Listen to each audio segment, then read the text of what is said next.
Brenda J. Pearson, and I'm an author of fantasy novels for teens and adults.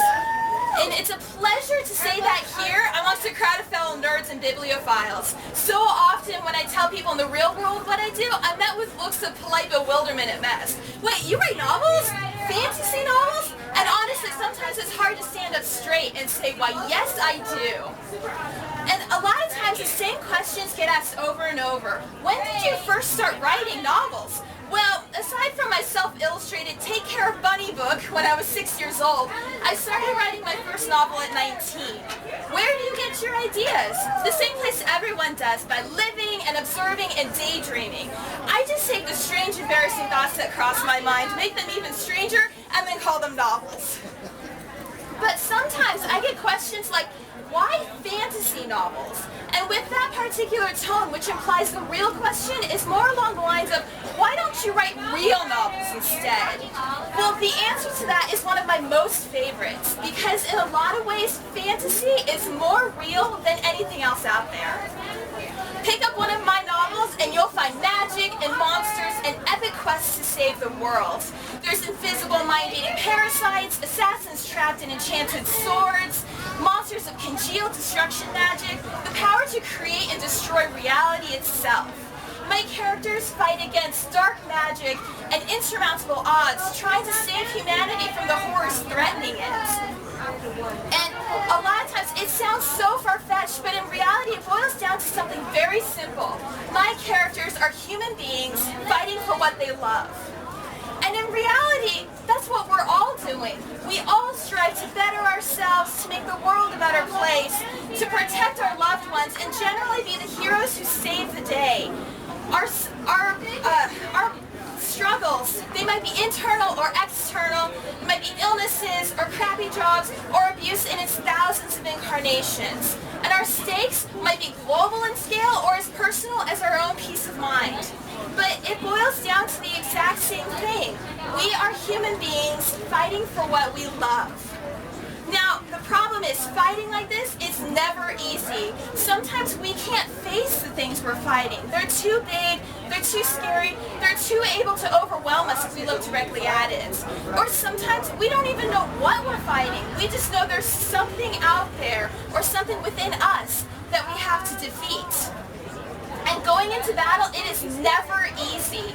You know, we might feel like we're not strong enough, or that we don't have the ability, emotional or financial or physical, to actually go into battle. We might not be able to face the rejection of our loved ones or defy the orders of our superiors. But fighting is what it's all about. And these kind of struggles, everyone can relate to them. They're part of the human condition. But most importantly, they're struggles that my characters can relate to as well. Now, none of this is to say that stories that deal directly with these kind of real-life issues aren't good or helpful. They can be amazingly powerful. But what if you don't feel like trying to fight your demons through a story? Or what if, like me, you just prefer a healthy dose of magic and adventure in your novels? Well, that is where fantasy and the power of allegory come into play. The great fantasy author Neil Gaiman, paraphrasing G.K. Chesterton, said fairy tales are more than true, not because they tell us dragons exist, but because they tell us dragons can be beaten. And the great C.S. Lewis, famous for his fantasy novels, The Chronicles of Narnia, tells us since it is so likely that children will meet with cruel enemies, at least have let them heard of brave knights and heroic courage. By reading of these epic quests and following these characters through struggle and heartbreak and loss, we share in their adventures. We mourn with their losses, but we celebrate with their victories. By following them through all of these things, as they struggle to overcome the same of the day, in a way we have overcome too. And so by reading of these great heroes, we have learned how to overcome, and we too can become Dragonslayers. Now, none of us have real-life dragons to fight, but sometimes that can be more preferable than fighting the struggles we face every single day, right? A fire-breathing lizard with wings can seem less intimidating than standing up and doing what's best for you than taking a leap of faith and following your dreams, or than getting out of bed morning after exhausting morning. Magic cannot save us from our day-to-day struggles, but courage and confidence and plucky sidekicks and the right equipment can. But most of all, believing in ourselves can make all the difference. We have to believe that our dragons can be overcome and that we are strong enough to do it ourselves. But can books and stories, even the kinds filled with magic like I'm talking about, really give us this? Absolutely. Books open our minds to worlds outside of our narrow scope. They introduce us to things and concepts that we would never experience otherwise. And also, as human beings, we emulate people we admire. We also emulate characters we admire too.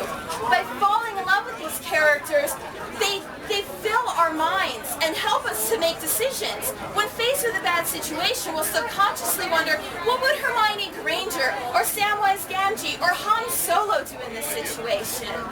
Falling in love with these characters and watching them struggle to win the day equips us to win the day also.